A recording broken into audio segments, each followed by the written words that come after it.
आज तो छुट्टी है, आज मस्त आराम से सोऊंगा। चित्रगुप्त जी, जी प्रभु, जी प्रभु। ये क्या करने जा रहे हैं आप? प्रभु आज कुछ काम है ही नहीं तो हमने सोचा थोड़ा सा सो लें, थोड़ा आराम कर लें। आपकी जानकारी के लिए हम आपको बता दें कि ये धरती लोक नहीं है, ये यमलोक है। यहाँ छुट्टी नहीं होती है। प्रभु लेकिन कुछ काम भी तो नहीं है, क्या काम करें? आज तो धरती लोक पे भी नहीं जाना हमें।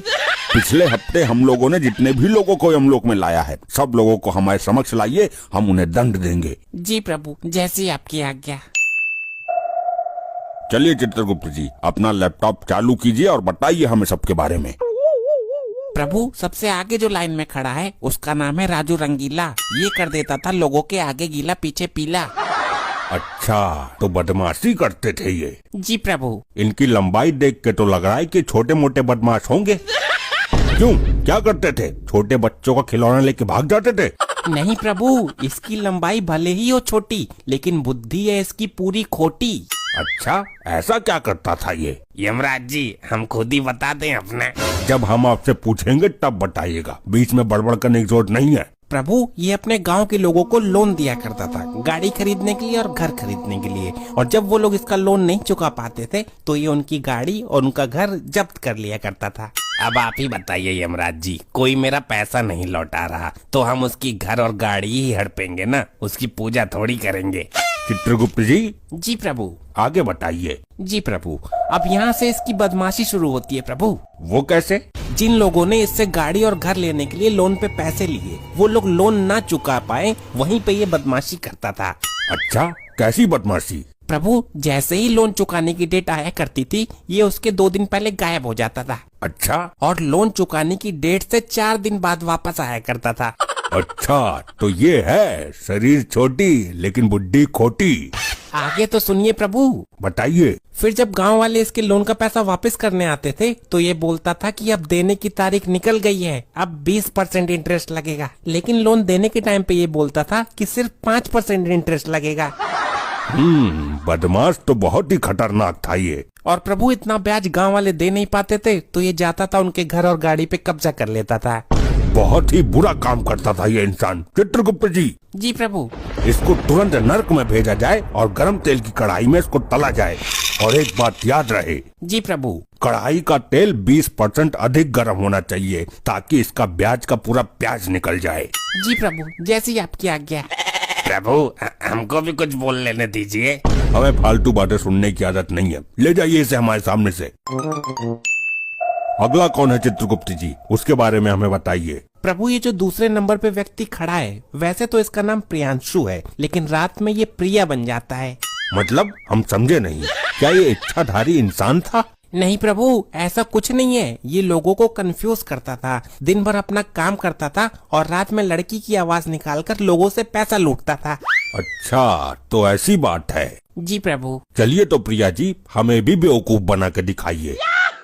अयो यमराज जी, आपको कोई कैसे बेवकूफ बना सकता है जी? नहीं नहीं नहीं नहीं। लेकिन हमें जानना है कि आप किस आवाज में लोगों को बेवकूफ बनाते थे। उसके लिए कोई एक मेरे से बात करने के लिए लगेगा जी। वो जो आपके पीछे व्यक्ति खड़ा है ना, उससे बात कीजिए। अयो ये तो बुजुर्ग होता जी। कोई भी होने दीजिए, आप अपनी आवाज सुनाइए बस। ठीक है, मैं कोशिश करता।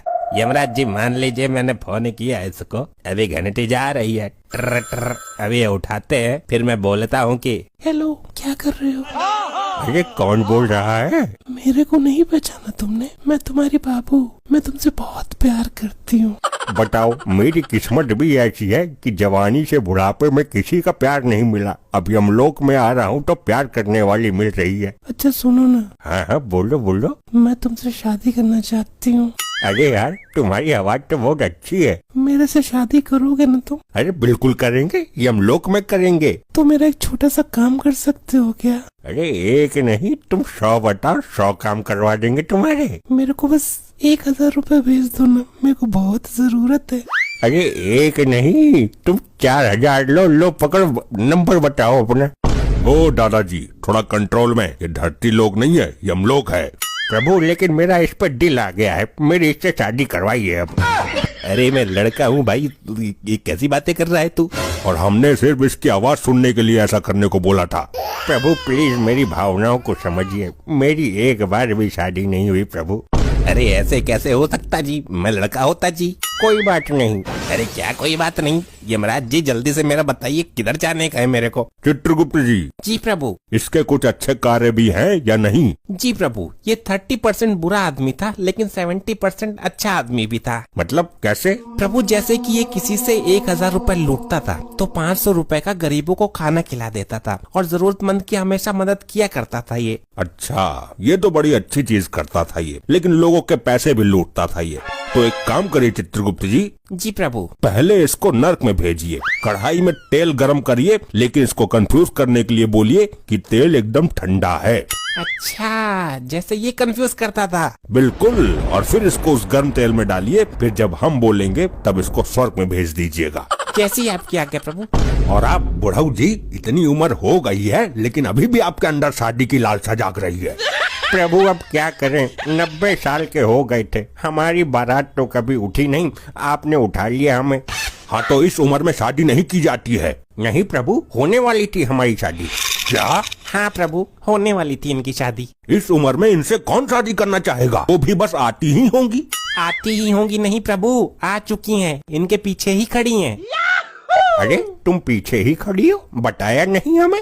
अच्छा हुआ हम लोगों की शादी नहीं हुई। अरे ऐसा क्यों बोल रही हो? अभी मैंने देखा तुम्हें उस लड़के के अंदर ज्यादा इंटरेस्ट था, तो हमको कुछ समझ नहीं आ रहा है। अरे नहीं नहीं, ऐसी कोई बात नहीं है, वो तो बस हम मजाक कर रहे थे।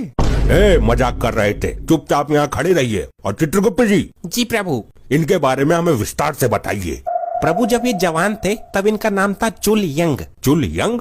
चाइना में पैदा हुए थे क्या? जी प्रभु। अच्छा ठीक है। और जब ये धीरे धीरे बुढ़े हुए तब इनका नाम पड़ गया बबलू बुढ़न।